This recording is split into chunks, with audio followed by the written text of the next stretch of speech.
పెదవి దాటని మాటొకటుంది తెలుసుకో సరిగా, అడుగుతావని ఆశగా ఉంది అడగవే త్వరగా. అడగరానిది ఏమిటి ఉంది తెలపవా సరిగా, మనసు చాటున ఎందుకు ఉంది తెరలుతీ త్వరగా.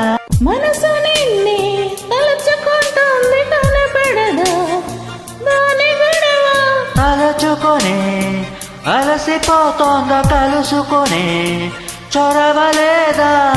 ఇబ్బంది పడి ఎన్నాళ్ళిలా ఎలాగ మరి, అందాల సిరి ఒళ్ళో ఇలా వచ్చేస్తే సరి. పెదవి దాటని మాటొకటుంది తెలుసుకో సరిగా, అడుగుతావని ఆశగా ఉంది అడగవే త్వరగా.